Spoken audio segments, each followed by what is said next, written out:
If a person is making multiple six figures in corporate, why the hell would they want to start a company? They already have stability. Remember, we don't play for the front of our jersey, we play for the back, right? That's good. If you fix your credit score, literally to gain access to $100,000, how would that change your life? Fact. The average salary in America is what? 48. So you trying to tell me I doubled the average salary in America? What's going on, family? It's your boy Darius, man, back with another episode of Influence to Impact podcast, where we have influential and impactful conversations with impactful people, man. Today, I got one of the ones, man, my guy right here going crazy in the funding space, the youngest doing the rookie of the year, all that, man. My guy, J Matt P. What's going on, family? What's going on, Darius? Man, glad to have you on, bro. I know we've been talking about it for a few weeks, man. You in Atlanta now. Yesterday, you had the honor to win a six-figure plaque. But what they don't know is, you know, usually people think six figures in a year, but you were able to do that shit in about a quarter.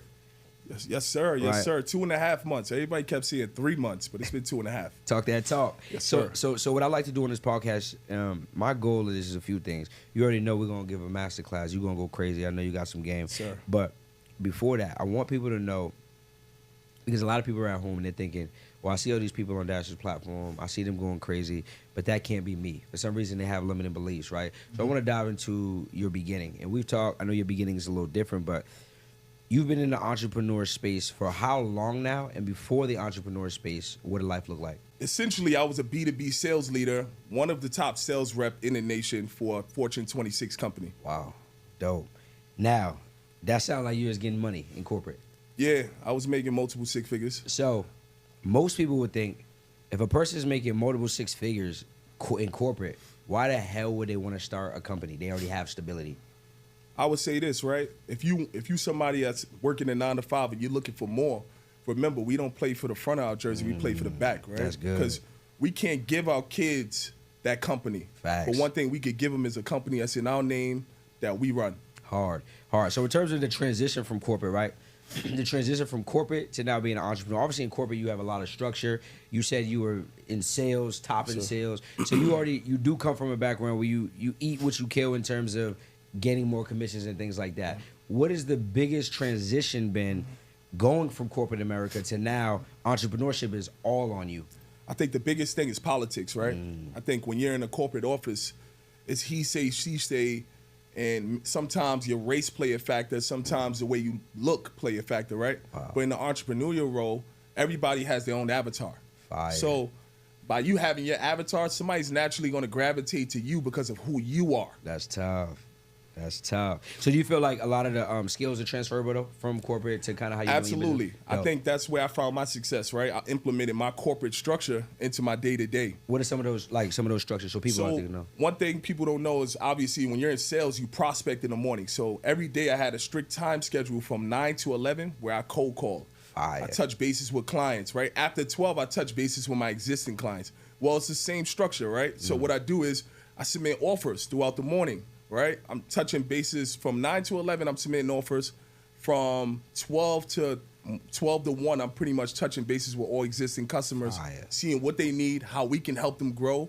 And we're not only a company who basically just help clients get funded, we provide post support. That's good. Yes, sir. So listen, most people out here would tell y'all, well, I hear a lot of entrepreneurs telling y'all, you know, job's no good or you need to quit ASAP. And for me, I've never been a person, I ain't worked a job in 9 years. That was my last job because I know jobs aren't for me. But I never preach to people just quit your job because I understand two things. It's not that jobs are bad. Jobs are leverage, right? They allow you to build up. They allow you to have some sort of income to bet on yourself. That's one thing. And then two, I understand that jobs have transferable skills. So for someone like you who's worked a job, who taught you structure, the transition into entrepreneurship is now super easy.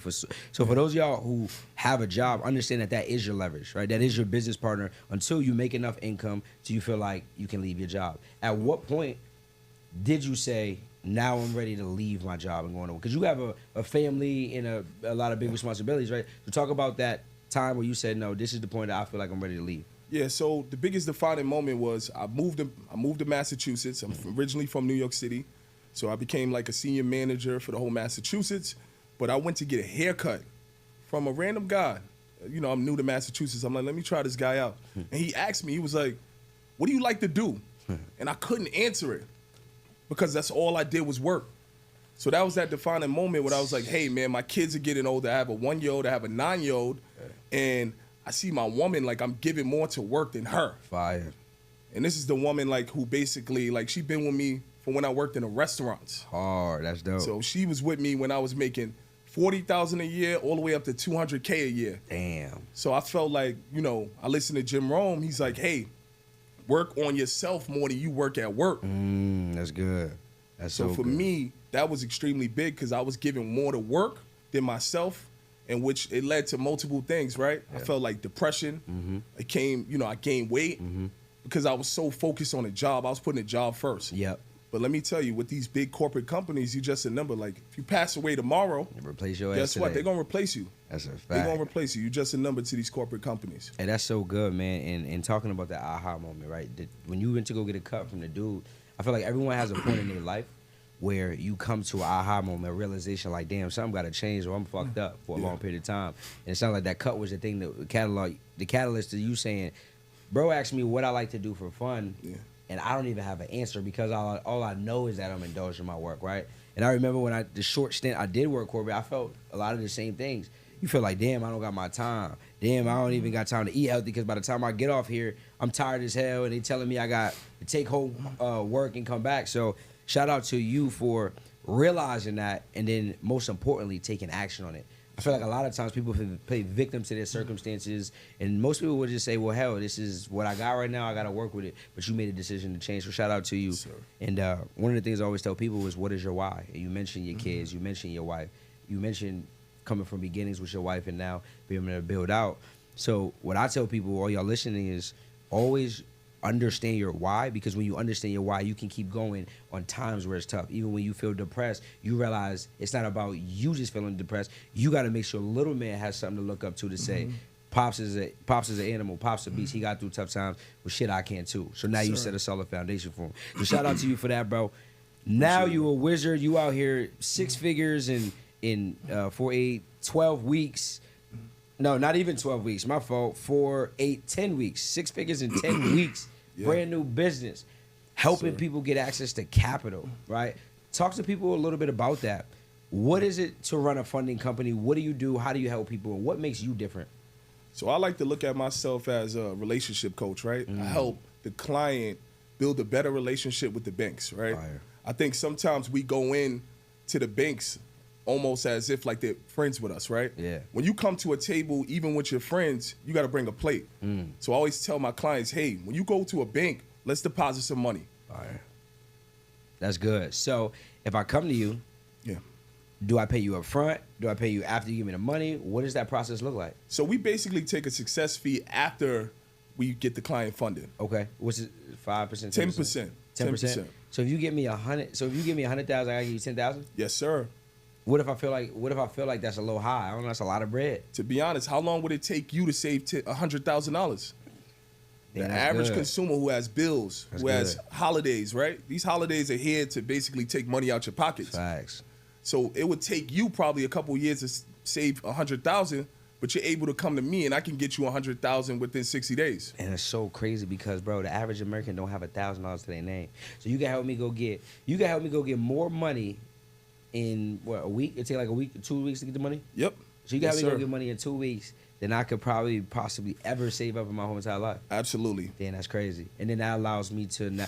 What do you have a consulting part to your business where you help me come up with what to do with the business, or what does that process look like once I get the capital? Yes, sir. So we definitely provide post support. So right after we get you funded, the number one thing we like to look at is, hey, what's your passion, right? First, we figure out what's your passion. From there, we figure out who's the leader in that industry, and I may point you in a direction towards mentorships, right? I look at mentorships almost like teleportation, because it's almost like one moment you sitting in a house with one bedroom, now you sitting in a 10-bedroom with 5 bathrooms. You don't know which one to shit in. Now that's good. And that's good because success loves speed. And you know, the problem is, like, most people, they're trying to figure it out because we're operating from the mindset of not being able to save really more than $1,000. So you're like, why would I give it up? But what you're saying is essentially, if I give it up, it'll come back tenfold. 100%. Wow. How is mentorship played a role in your life, in your entrepreneurship journey so far? For sure. So one thing I'll say is when I initially signed up for mentorship, right, first thing I got was your experience. First and foremost, your experience, what you've been through. Then I got the knowledge. So from there, once I have your experience and knowledge, now I have that borrowed confidence, right? So I'm able to run into a situation and say, hey, I have 12 years of experience, because it's not only my experience, I have my mentor's experience and his mentor. That's so Because if good. your mentor don't have a mentor, you can't trust It's him. cooked. That's good though. So confidence equals competence, right? Like 100%. understanding. Yeah, I always tell people it's like this, because people don't be understanding that saying. I say, bro, it's like when I was in school, I used to suck at school. I literally barely passed. And every time on test day I walk in class, my teacher always like, Mr. Bennett, I can tell when you haven't studied, because you walk in with your head down, your head low, you ain't got no confidence. One day I studied because my mom whooped my ass, so I like had to say, she was like, bro, like you need to get your shit together. So I walked in there, and when I walked in there, I was talking different. I was talking a little heavy. I'm like, what a test that? My teacher like, what's going on? I passed that shit. She like, I can tell you ass finally studied because you were more confident. Sir. And when we show up prepared, it's easier. So for you doing funding, running a funding company, I can imagine having the information, the blueprint, and running the situations, you deal with it easily. Sir. So love that. So okay, so now we're funding people. You're getting 10%, and obviously you did 6 figures in 2.5 months. So you're obviously getting people big payouts, right? Yes, sir. But how do I qualify if I'm coming to you and I'm like, Jay, I heard you on that podcast, you was going crazy. I want you to get me funding, but I don't know what my credit profile needs to look like. What would you tell me? Do you help me build it up, or do you advise me, or what? Absolutely. I'll help you build it up as well. So let's say, for instance, you come to me and you say, hey, what does my credit profile look like? First, I want to educate you, right? A lot of people are running around with a 700 credit score but can't qualify for anything. Because the profile matters more than the credit score, right? Fire. Some people are running around with a 700 credit score, but they don't check systems, right? So what I like to look at from a properly structured profile is 7 to 10 primary accounts.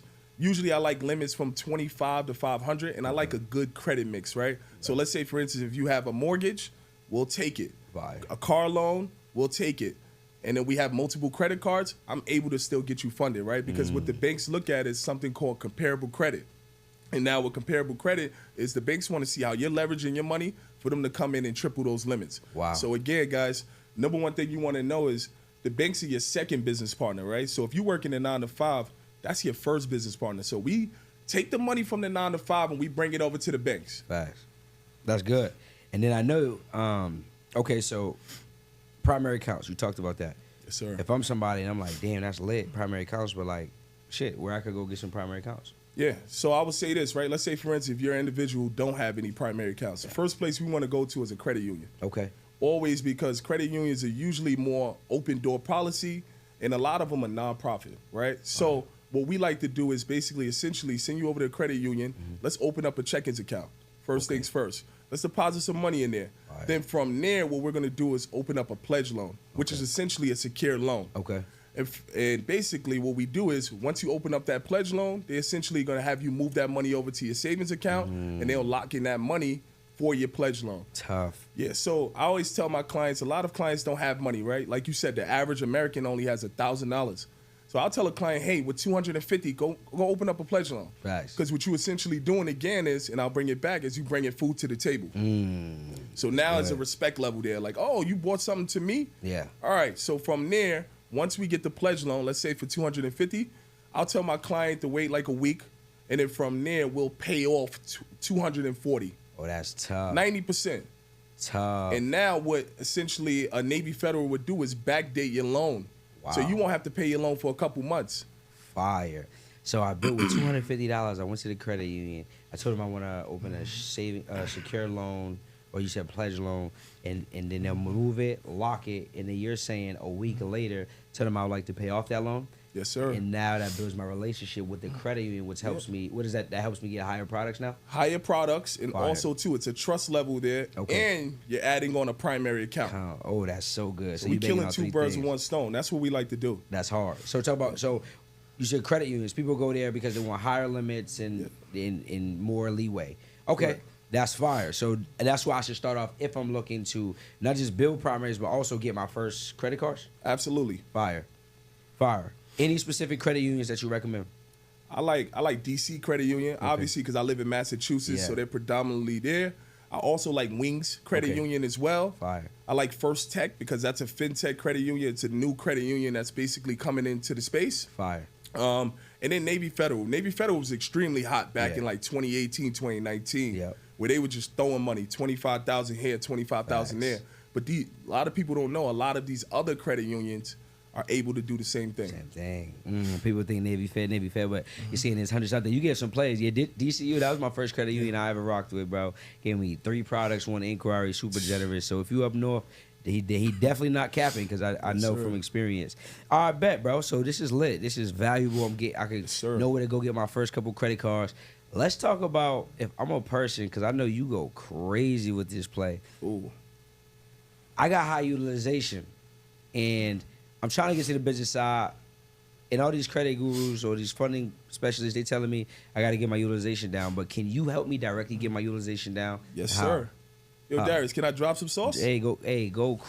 Go crazy. So this is something I leverage. Obviously, the month of December, I made 41,000, but 20,000 alone was off of just bridge loans. So if you're a client, which a lot of clients right now currently have high credit usage, one thing you can do is go over to Credit Karma, right? And I'm dropping some sauce right now, guys. Make sure you listen, write it down. You go over to Credit Karma. Once you go over to Credit Karma, what you essentially going to do is go over to the Loans tab. Once you're in the Loans tab, guys, pay attention. Think like the banks, right? So if your rent ratio outweighs what you're bringing in yearly, they're not going to give you a loan. So we got to think like them. Let's make sure our rent ratio is at least 10% under what we're making yearly. Once we pretty much have that adjusted, from there you want to scroll down to the tabs. It'll pretty much give you a bar from 9,000 to roughly 50,000, depending on what you qualify for. You can move that bar up and down, and it'll tell you what banks come up. Whether it's it's a few banks, right? But let's say, for instance, one of the banks come up and you have outstanding odds. It's game time, right? Nice. So what we can do is essentially click on that loan and apply for that loan. But here's the beautiful thing. Credit Karma was sued, guys. They were sued because they were giving false pre-approvals. Damn. So when you see that purple tab, just do a dance. Whatever dance you like to do, just do a dance. Do the money dance, right? Yeah. Because at the end of the day, when that purple tab come up, it's a 90% chance you're going to approve for that loan unless you pretty much lie on your application, and you may need bank statements. Wow. Now, there's a difference too, right? Certain banks may use Plaid to access your account. Other banks may use a bank statement. Yeah. So you use that at your own discretion. But I've gotten my clients 50,000 at SoFi, 90,000 at SoFi. One main, I was like the one main king in December, right? I was one main everything. And I always tell my clients, right? If you're a smart client, right? Don't be afraid to leverage your vehicle just to get out of debt, right? Collateral. So you can use your vehicle as collateral. Use your vehicle, right? Because a car is a liability, but your credit, I'm telling you guys now, you can get up to 250,000 if your credit is good. Hey, and we know crazy. this, right? Yeah. 30% of your credit score consists of credit card usage. So how do we hide credit card debt? By getting a bridge loan. Wow. Yes, sir. Hey, my boy went crazy, man. So essentially, y'all, layman's terms, listen, you leverage these bridge loans, which are otherwise known as personal loans, right? Because credit card utilization is dependent just off of credit cards. So loan debt is a different type of debt, right? That's how the banks look at it. So what we do is he's going to take you to get these loans, places like Avant, Upgrade. They talked about One Main, and now you get that money, right? You take the money, you pay down your personal credit cards. Now your utilization drops, and now you're in the ball game, right? Yes, and sir. then the next step, you take them to the business side. Yes, sir. Take them to the business side. side. Before you take them to the business side, though, so you're getting paid twice. You're getting paid on 10% double dip. That's what we that call bridge it. loan. Okay. Yeah, good. double dip. You Love know. it.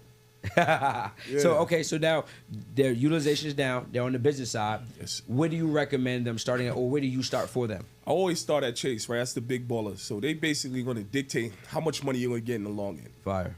Because Chase is a bank, basically, essentially, we can get you 50 to 75,000 off the back, but up to 150, no docs. Yep. So a lot of people don't know that it's up to 150, no docs. So you can double dip with 2 cards.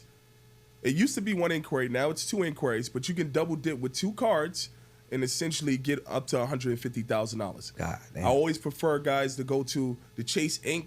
Unlimited card or the Chase in cash. Keep in mind too, right? When you paying out someone like me, you're gonna save that $750, right? Because you're getting $750 back after you spend $6,000 within 3 months. Facts. And you're gonna spend it within 3 months because as soon as you get the card, I'm You gotta sending an pay me. invoice. Yeah. Hey, my boy definitely. talking heavy. Okay, so we go to Chase and we could get we go to Chase, we can get 50 to 75 per card. Right now, let me ask you this: can anybody get 50 to 75, or is it because you have something special, a special situation?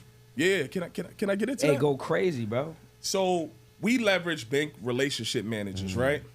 Like everybody, but I'm gonna give you guys a little bit more than what we just leverage, right? So we leverage bank relationship managers, and obviously it gives that second approval before it goes to underwriting to essentially get us a high limit. But if you go online and apply like the masses, guess what? You're gonna get 5 to 15,000, and guess what? You're gonna be mad with yourself, right? That's why you want to tap in to people like me who leverage relationships. Again, guys, I told you I'm a relationship coach. I help you build relationships with the banks.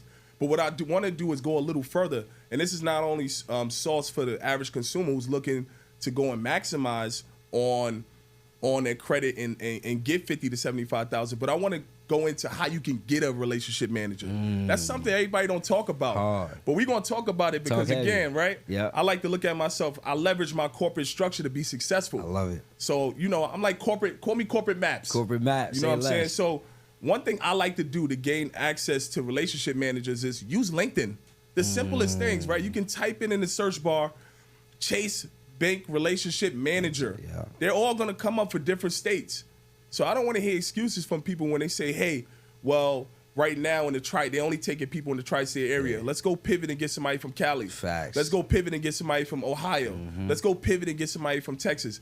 It just requires you sending them a message. Hey, this is what I do. I help clients gain access to capital.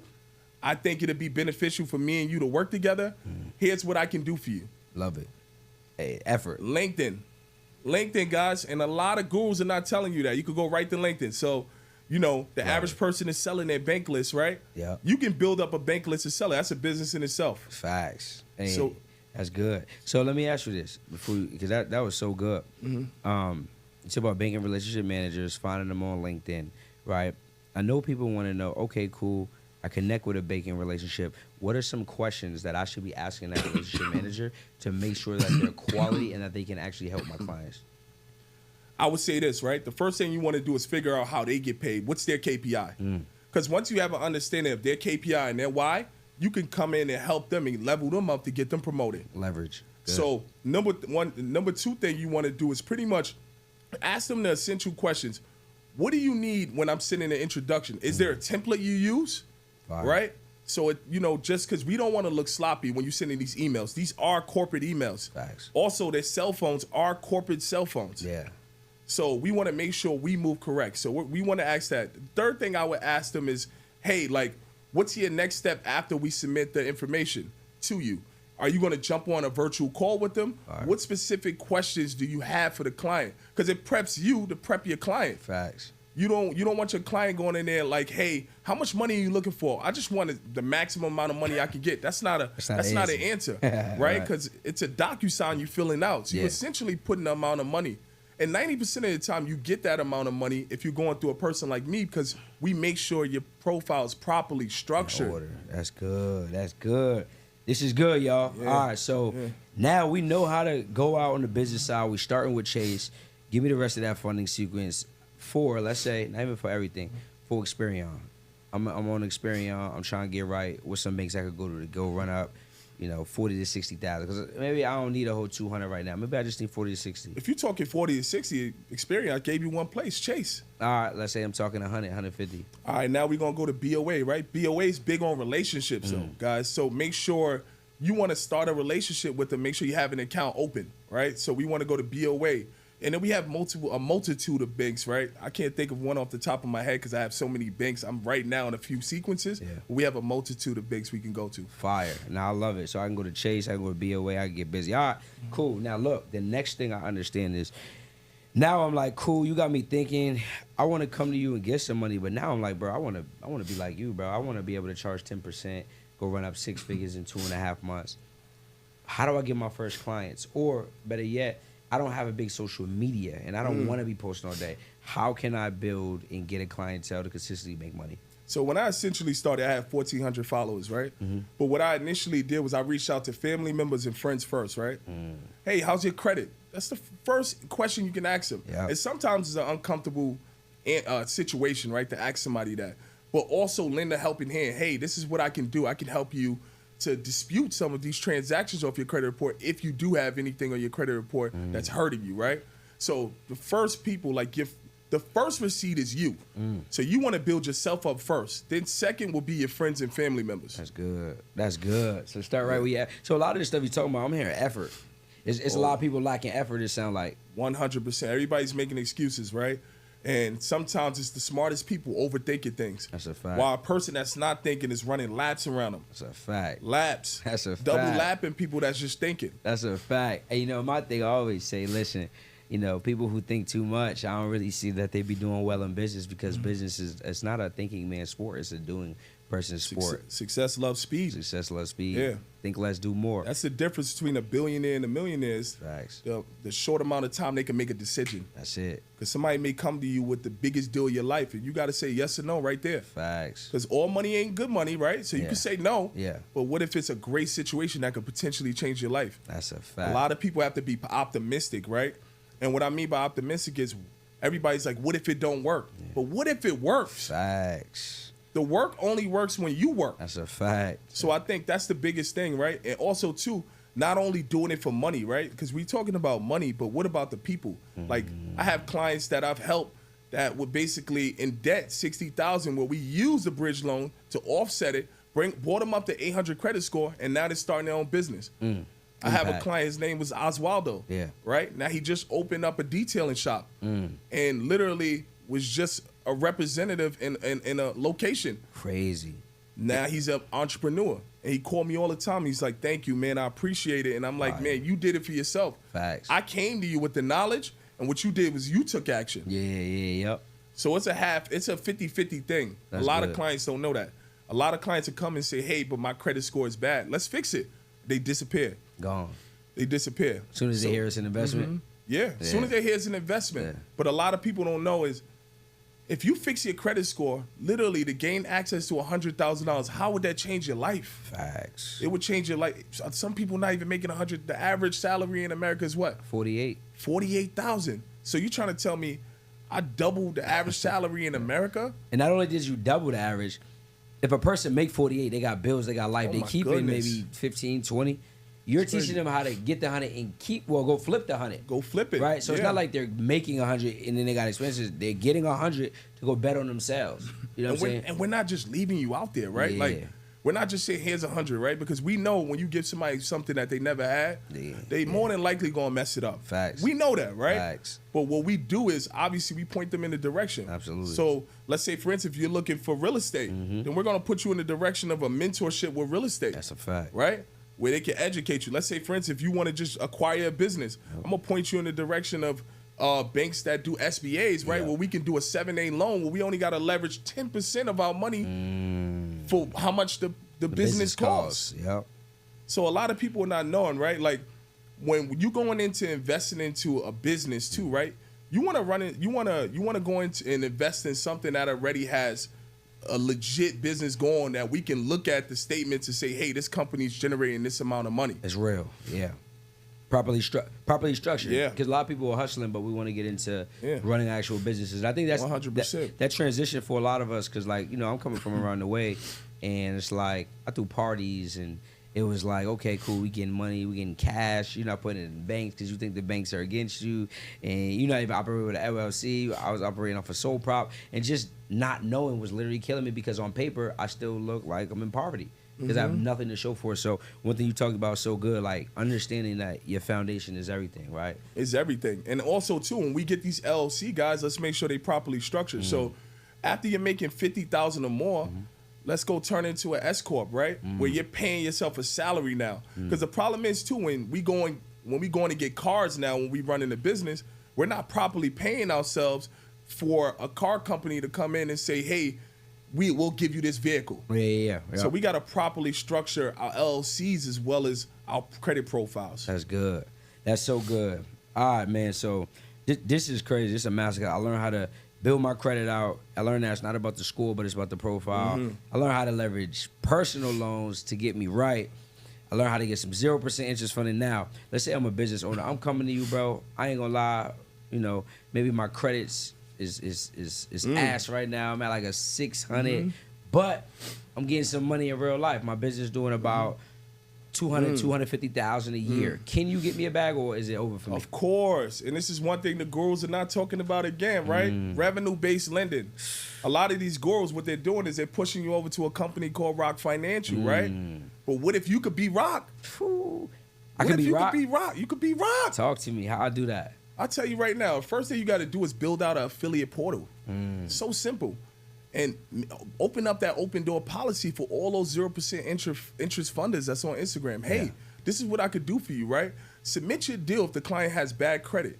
And from there, once you submit that deal, we carry a network of lenders, direct lenders, that we're able to send over. Only thing we need is 3 bank statements from you and for you to fill out an application for me. That's it. As long as the company is showing that you have a consistent flow of money coming in, we're able to give you working capital for your business. Wow. And not only are we giving, and I'm sorry to cut you off, not only are we giving working capital, right? We're giving basically SBA loans. We're assisting with SBA loans. We're assisting with business lines of credit. We're assisting with business loans. And that's something too. A lot of 0% interest, a lot of the guys that's in the industry, they're not leveraging their relationship managers for acquisition loans. Your relationship managers have access to SBA loans, and they'll fill out the application for you. All your client has to do is provide all the information. But back to revenue-based lending, right? The average client who don't have good credit, we essentially could still get them funded. Damn, that's good. Talking about 100,000 plus though? 100,000 plus. And that's one good. thing we love is restaurants, right? Restaurants are extremely big because the problem is they're constantly bringing in revenue. Yeah. So restaurants is a really big one where we can actually get them a large amount of capital. I've seen clients, I haven't had a big close yet like this, but I've seen people close $550,000 for restaurant owners. Now, we're still collecting the 10% off of that because we're dealing directly with the lender, or is it a lower percentage that you're receiving? That's a great question, Darius. So essentially, if you're going through your direct lenders, they'll pay you a fund. They'll pay you a fee now. And depending on the lender you work with, it can go from 8 to 15 points. Because now it's mutually beneficial. It's more beneficial for them versus with the consumer where the benefit. Correct. So now we don't have to chase a client down and submit an invoice to the client. We essentially get paid from the company. Man, this is game, y'all. Yeah. Look, he telling y'all basically, you know, the leverage for you when you're working with traditional banks and getting 0% APR funding is the consumer needs you because you have the relationship. But on the controversy with, you know, revenue-based lending, the lender appreciates you and needs you because you're bringing them to work to be able to get them to lend out the money, which helps them get the return. Damn, that's a bar right there, man. Drop 7s in the chat. My boy going crazy. Okay. Yes, sir. So I come to you. I got a cash flow business. You help me get the bread. And the cool thing about that is now I don't really need you for ideas because I already have a cash flow business. So now you know you've done me a good deed versus a newer person in the business. We want to love on them by helping them come up with ideas on how to stretch and grow. Man, that's good. Can I say something else? Go crazy. Here's a beautiful thing too, right? Let's say, for instance, you get that client gets funded, right? The client could come back to the company and fund them again, and guess what? You get paid again. Because you may need capital once, but let's say, for instance, if now you're expanding, maybe you're acquiring another company. Now you're going back in. It's called renewals. Now, when they come back, you're getting paid again. So you may wake up one morning like, yo, why do I have $15,000 in my account? It's because the client went back to the company and said, hey, got money. I need more money. And because they showed that they were responsible first with the money, the company gonna come back and double down and give them more money. That's hard, bro. Hey, that's so hard. Okay, look. So you killing it, bro. I know this, bro. Yes, sir. We talk. You're gonna do at least 100,000 if I come up. Question to you is, because I don't want to mislead people. They think, damn, he just out here out working. Yes, he's doing those. Out learning. Yes, he's doing that. But talking about systemizing your business and getting it to a place where you can handle that much influx of clientels. What would you tell a person? They're not on a super budget. Maybe they got $2,500 to $3,000 a month. What was one of the hires that you feel helped you to get to that next level and grow? making sure you have a good system, right? A CRM. So you're able to go over to a go high level, right? And from there, what you can do is you leverage all of your contacts within that CRM. Now, again, guys, if you don't know what a CRM is a customer relationship manager software, right? So at this point, what you're doing is you're constantly nurturing your clients, because now you're able to send them newsletters. You're also able to load up websites, funnels, whether it's a VSL funnel or a sales funnel, right? So that's why you essentially want to be able to have a system. Fire. So what y'all could do is, I'm pulling it up right now. While he said it, I ain't even gonna go there. I'll make sure get it in, make sure it's the right Shameless plug. Hey, you already know that. Yeah. R2R. Hey man, R2R systems, man. We're gonna get you right. We're gonna get you right with a CRM. So if y'all need that, you know, plug in, you know, be able to, like he said, host your funnels, your workflows, texts, emails, and it's just essentially organization, right? Him coming from structure. I don't come from structure. I'm not a structured person, but I know the thing that has saved me is systems, right? And systems stands for saving you some time, energy, and money, of course, because it costs you more not having systems. It costs you when you can't fulfill. It costs you when you get clients who want to pay you, but you ain't got the infrastructure to be able to take care of them. And now they paid you, now they got to do a chargeback, or now you got to give them their money back because you didn't fulfill. Darius, one thing I want to go on. Yeah. Tell them what systems stand for again. Yeah, saving you some time, energy, and money. Don't let that go over your head, guys. Facts. Yeah. So listen, I want to tap in with you, bro. I'm out here. I see you just gave us $1 million worth of game. How can I find you, and what are you offering? So you can find me on Instagram at Jamapi Tapa, and what I'm offering is getting you funded. So again, you could tap in, you could DM me funding, and from there, once you DM me funding, we'll pretty much set up an appointment where we can get an understanding of what your structure is and how we can help you grow. That's good. And listen, one final word. I like to leave people off with this. There's somebody who's looking at this episode. They're saying, damn, J Mappy's story was incredible. And they're stuck right now, and they're trying to figure it out. So what I want you to do is, in 2 sentences, let them know what they need to do to change their situation. All right, 2 sentences. Number one, I'm going to say this, right? Show up for yourself. You show up for your family on the holidays, right? You show up for your friends on their birthdays. Show up for yourself. Look in the mirror and tell yourself you want more. And if you somebody who want more, let's go out and get it. There's people out there right now, right, that's able to put you in a situation that'll change your life. One thing I want to do is give you your flowers, right? Because you were able to change my life. Again, I was somebody who was in corporate America, lost, searching, right? Searching, almost deteriorating myself, gaining weight. I'm focused on what other people think about me, right? Yeah. And then I was able to become an entrepreneur and basically borrow the confidence that you gave me. So it was the best money I ever spent. And plus, it's a write-off. Facts. It's a write-off. You can't write off college loans. Nope. You can't write it off. And guess what? They'll give you at 18 $100,000 for school, but they would never give you $100,000 to invest in your business. Nope. Guys, see right there. That's a scam. That's a fact. That's a scam right there. What scam stand for? Still confused about money. That's a fact. Yeah, you still confused about money. Seriously. No, it's a fact. Hey, that's so good, man. Yeah. Bet on you, man. So listen, my guy went crazy today. Make sure y'all Sir. follow him. I'm gonna have the links to his IG in the description. Y'all could tap into him. He going crazy right now. I promise y'all, he one of the youngest and the best doing it. And man, we're gonna clip this up. We're gonna go crazy. We're gonna break the internet. And yeah, make sure y'all follow, man. Another episode of Influence to Impact podcast where we have influential and impactful conversations. Make sure y'all comment, like, subscribe, and share this thing out with 5 people so they can get this free game, man. Don't hoard it to yourself. And on that note, we out of here just like that. Bow. Let's get it.